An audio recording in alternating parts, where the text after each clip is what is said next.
Satyabama Institute of Science and Technology, Chennai and Sri Perumbudur. வெயில் நேரங்களில் ஏற்படக்கூடிய heat stroke எனும் வெப்ப பக்கவாதத்திலிருந்து தற்காத்துக் கொள்ள என்னென்ன செய்ய வேண்டும் என்பது குறித்து பேச மருத்துவர் சுப்பிரமணியன் நம்மோடு இருக்கார். அவர்கிட்ட கேட்கலாம். சார் வணக்கம். வெயில் நேரங்களில் ஏற்படக்கூடிய வெப்ப பக்கவாதம் ஹீட் ஸ்ட்ரோக் அப்படின்னா என்ன, அதுல தற்காத்துக்கு என்னென்ன பண்ணணும்?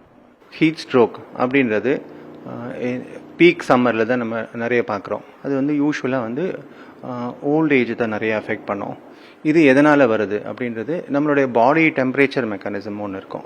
அதுவும் என்விரான்மெண்டல் டெம்பரேச்சரும் ரெண்டும் அட்ஜஸ்ட் ஆகாமல் பேலன்ஸ் பண்ணாமல் வர்றது தான் அது. இதனுடைய சிம்டம்ஸ் என்ன இருக்கும் அப்படின்னா தலைவலிக்கலாம், வாமிட்டிங் சென்சேஷன் இருக்கலாம், வாமிட் பண்ணலாம், மயங்கி விழுதல். அதுக்கப்புறம் இது கொஞ்சம் கொஞ்சமாக இதை ட்ரீட் பண்ணலை, இதெல்லாம் நம்ம ரெக்கக்னைஸ் பண்ணலை அப்படின்னா அது கொஞ்சம் கொஞ்சமாக அதிகமாகி ஃபிட்ஸ் வரலாம். அதுக்கப்புறம் அன்கான்ஷியஸாக போகலாம். இது ஓல்ட் ஏஜ் தான் அஃபெக்ட் பண்ண போகுது. சிம்டம் ரெக்கக்னேஷன் ரொம்ப முக்கியம். சீக்கிரமாக அதை கண்டுபிடிச்சி அதுக்கேற்ற மாதிரி ட்ரீட்மெண்ட் எடுத்துட்டா நல்லது. இதுல தற்காத்துக்கணும்னா என்னென்ன மாதிரியான நடவடிக்கை சார் எடுக்கணும்? பேசிக் என்னென்ன? இதுதான் ஃபர்ஸ்ட் நம்ம இந்த பீக் டைமிங் உச்ச வெயில் அப்படின்னு சொல்லுவோம், அதை அவாய்ட் பண்ணிக்கிறது தான். 11லேருந்து ஒரு 3 o'clock 4 o'clock வரைக்கும் நம்ம வெளியில் சன் எக்ஸ்போஷர் இல்லாமல் பார்த்துக்கிறது தான் நல்லது. ஸோ அந்த நேரத்தில் நம்ம வெளியே போக வேண்டாம். அதுக்கப்புறம் நம்ம வெளியே போய் தான் ஆகணும் கண்டிப்பாக அப்படின்னும் போது நமக்கு தண்ணி நிறைய குடிச்சிக்கணும், ஃப்ரூட் ஜூஸஸ் குடிச்சிக்கணும், நம்மளுடைய ஹைட்ரேஷன் ப்ராப்பராக பார்த்துக்கணும். இது எல்லாமே ப்ரொஃபைலாக்டிக்காக எல்லாத்தையும் எடுத்துகிட்டு போயிடணும் நம்ம. ஸோ இது பண்ணும்போது நமக்கு கொஞ்சம் இந்த வெப்ப தாக்கத்துலேருந்து நம்மளை காத்துக்கலாம். ப்ரெஷர், சுகர், நோய் எதிர்ப்பு சக்தி குறைவானவங்க இவங்கெல்லாம் என்ன மாதிரியான நடவடிக்கைகளை ஃபாலோ பண்ணணும்? இதுதான் நமக்கு நிறைய ஓல்ட் பீப்புள் சுகர் இருக்கும், ப்ரெஷர் இருக்கும், ஹார்ட் டிசீஸ் இருக்கும், ஆஸ்மா இருக்கலாம். அதுக்கப்புறம் முக்கியமானது கிட்னி ப்ராப்ளம்ஸ், அதாவது நாள்பட்ட சிறுநீரக பாதிப்பு. இவங்கெல்லாம் தண்ணி ரொம்ப கம்மியாக குடிக்கணும். ஸோ அதனால் இவங்களுக்கு டாக்டர்ஸ் இவ்வளோ தான் குடிக்கணும், 1 லிட்டர் தான் குடிக்கணும்னு சொல்லியிருப்பாங்க. டயாலிசிஸில் இருப்பாங்க, 1.5 லிட்டர்ஸ் தான் குடிக்கணும்னு இருப்பாங்க. குறிப்பாக கிட்னி ப்ராப்ளமோ ஹார்ட் டிசீஸ் இருக்கும், இவ்வளோ தான் குடிக்கணும்னு இருக்குது. பட் அது நம்மளுடைய சம்மர் சீசனுக்கு அது ஒத்து வராது. அப்போ என்ன பண்ணலாம் அப்படின்னா, அவங்களுடைய டாக்டர்கிட்ட முதலே கேட்டுக்கணும்.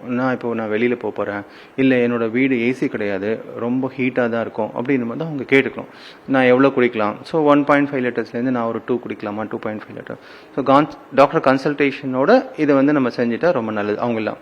அண்ட் சின்ன ப்ராப்ளம் வந்தாலும் உடனே டாக்டர் போய் பார்க்கலாம். லைக் ஒரு தலை சுத்தல் இருந்தது அப்படின்னா நெக்லெக்ட் பண்ணக்கூடாது. நான் இது ஒன்றும் இருக்காது, ஏதாவது மாத்திரை போட்டால் சரியாயிடும், கடையில் மெடிசன் வாங்கி போட்டால், அது மாதிரி இல்லாமல் உடனே போய் டாக்டரை போய் பார்க்கணும். தவிர்க்க முடியாத சூழ்நிலைகளால் வெளியில் வேலை செய்யக்கூடியவங்க, குறிப்பாக கட்டிட தொழிலாளிகள், இது மாதிரியான ஆட்கள் வெயில் நேரங்களில் வேலை செய்யும் போது என்னென்ன சார் ஃபாலோ பண்ணணும்? முக்கியமாக கட்டிட தொழிலாளிகள் அந்த டைமிங் மேனேஜ்மெண்ட், லைக் காலையிலேயே ஒர்க் ஆரம்பிச்சிடணும். ஒரு 7 மணிக்கு ஆரம்பித்து 11 மணி வரைக்கும். அதுக்கப்புறம் ஒரு 3-4 மணிக்கு ஆரம்பித்து 7 மணி வரைக்கும் முடிக்கலாம். இதுதான் நம்ம கல்ஃப் கண்ட்ரீஸில் இதுதான் ஃபாலோ பண்ணுறது. ஸோ அதனால் அந்த டைமிங்கை நம்ம ஃபாலோ பண்ணிக்கலாம். அதுக்கப்புறம் ஒர்க் பிளேஸில் ஒரு ஷேட்ஸ் மாதிரி போட்டு கொடுக்கணும். கொஞ்சம் நேரம் அங்கே உட்காந்து ரெஸ்ட் எடுக்கிற மாதிரி. கண்டினியூஸாக ஒர்க் பண்ண முடியாது. ஒரு 2 hours ஒர்க் பண்ணால் ஒரு சின்ன பிரேக்கு. தண்ணி நிறைய குடிக்கணும், ஜூஸஸ் நிறைய குடிக்கலாம். அந்த மாதிரி தண்ணி அங்கே இருக்கிற மாதிரி பார்த்துக்கணும் நமக்கு. ஏன்னா ஒர்க் பிளேஸ்லேருந்து வேறு எங்கேயாவது போய் தண்ணி போய் குடிச்சிட்டு வர மாதிரிலாம் இருக்கக்கூடாது. ஒர்க் பிளேஸில் தண்ணி இருக்கிற மாதிரி பார்த்துக்கணும். அதுக்கப்புறம் நிறைய காஃபி டீ குடிக்கக்கூடாது, ரொம்ப ஹீட்டாக இருக்கிறதெல்லாம் குடிக்கக்கூடாது. அதே மாதிரி ட்ரெஸ்ஸஸ் காட்டன் ட்ரெஸ்ஸஸ் போட்டுட்டு வேலை செய்யட்டும். தேவைன்னா அவங்களுக்கு கேப்போ ஹெல்மெட்டோ அதெல்லாம் ப்ரொவைட் பண்ணிக்கலாம். இந்த காஃபி டீ பற்றி சொல்லியிருந்தீங்க, அது தவிர்க்கணுமா இல்லை அது எப்படி சார், அது எந்த அளவுக்கு ஆபத்தை ஏற்படுத்தும்? காஃபி டீ மாடரேஷன், லைக் காலையில் நம்ம ஒரு தடவை குடிக்கிறது, ஈவினிங் ஒரு தடவை குடிக்கிறது, அதில் ஒன்றும் பிரச்சனை இருக்க போகிறதில்ல. அது மிட் டேயில் நிறைய குடிக்கிறது சிலருங்க அது ஒரு பழக்கமாக வச்சுருப்பாங்க, அதுதான் அவாய்ட் பண்ணிக்கணும். சார் இப்போ கோடை விடுமுறை, குழந்தைகள்லாம் வீட்டில் இருப்பாங்க. குழந்தைகளை வீட்டில் வச்சுருக்கவங்க என்னென்ன மாதிரியான இதை ஃபாலோ பண்ணணும் சார்? குழந்தைகள் முக்கியமாக அந்த வெயில் நேரத்தில் வெளியில் போகாமல் இருக்கிறது நல்லது. நிறைய நேரம் நம்ம குழந்தைகள் வெளியில் அவுட்டோர் கேம்ஸ், கிரிக்கெட் அந்த மாதிரி நிறைய வெயில் நேரத்தில் விளையாட போவோம். அதை மட்டும் கண்டிப்பாக அவாய்ட் பண்ணி தான் ஆகணும். இதுமாரி குழந்தைகளுக்கு சிம்டம்ஸ் வர வரைக்கும் நம்ம வெயிட் பண்ணக்கூடாது. தண்ணி நிறைய அப்பப்போ கேட்டு தண்ணி தாகம் எடுத்து தான் கொடுக்கணும்னு இல்லை, முன்னாடியே இந்த தண்ணி குடிச்சிக்கோங்கன்னு ஒரு எவ்ரி 1 or 2 hours ஒரு தடவை கொஞ்சம் தண்ணி கொடுத்துட்டே இருக்கலாம். அது ரொம்ப நல்லது. அதுக்கப்புறம் கேப், வெயிலில் போனால் கேப் போட்டுக்கணும். Cotton dresses, full covered cotton dresses, அதுக்கப்புறம் லைட் கலர் ட்ரெஸ்ஸஸ், இதெல்லாம் போட்டுக்கிட்டா we can overcome. சார் இப்போ குழந்தைங்களுக்கு மேண்டட்டரியான ஃபுட்ஸ் என்னென்ன சார் இருக்கு? குழந்தைகள் மட்டும் இல்லை, எல்லாருமே இந்த வெயில் நேரங்களில் எடுக்கக்கூடிய ஃபுட்ஸ் என்னென்ன? மெயினாக எல்லாமே இந்த ஃப்ரூட்ஸஸ் எல்லாமே வாட்டர் ரிச் ஃப்ரூட்ஸஸ், லைக் தண்ணி நிறைய இருக்க ஃப்ரூட்ஸ் எடுத்துட்டா ரொம்ப நல்லது.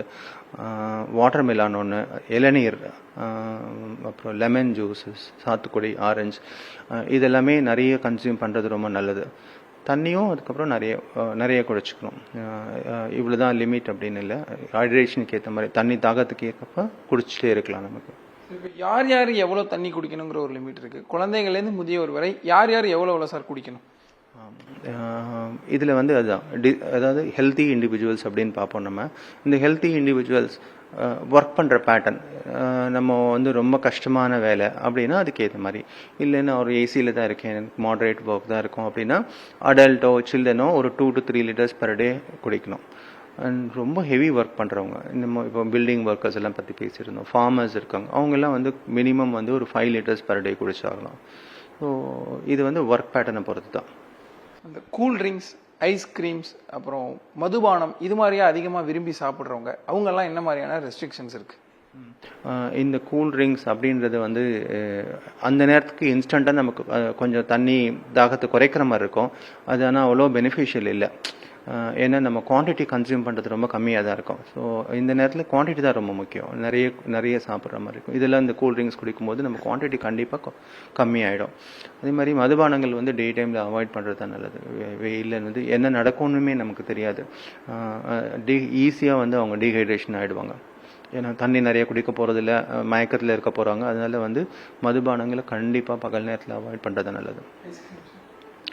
அதே தான் கோல்டு ஐஸ்கிரீம்ஸ் அந்த நேரத்தில் தேர்ஸ்ட் நமக்கு ரிலீவ் பண்ணி விட்டுரும். அந்த நேரத்துக்கு நம்ம தண்ணி குடிக்க மறந்துடுவோம். அந்த நேரத்துக்கு வந்து இன்ஸ்டண்ட்டாக வந்து ஒரு நல்லா இருக்க மாதிரி ஒரு ஃபீலிங் இருக்கும். பட் அது வந்து நல்லதில்லை. தண்ணி நிறைய குடித்தாலும் ஐஸ்கிரீம்ஸ் வந்து சாப்பிட வேணான்னு இல்லை, பட் அது கூட நம்ம தண்ணி குடிக்கிறதோ ஜூஸஸ் குடிக்கிறதோ அது ஹைட்ரேஷன் மெயின்டைன் பண்ணி தான் ஆகணும். நம்ம தலை சுத்தலோ இல்லை மயக்கமோ வாந்தியோ வருதுன்னா நம்ம பொதுவாகவே அருகில் இருக்கக்கூடிய மெடிக்கலில் போயிட்டு மாத்திரை வாங்கி போடுறது தான் பலரும் வழக்கமாக வச்சுருக்காங்க. ஸோ இந்த வெயில் நேரங்களில் அதை ஃபாலோ பண்ணலாமா, இல்லை எந்த மாதிரியான நேரத்தில் நம்ம ஹாஸ்பிட்டலுக்கு வரணும்?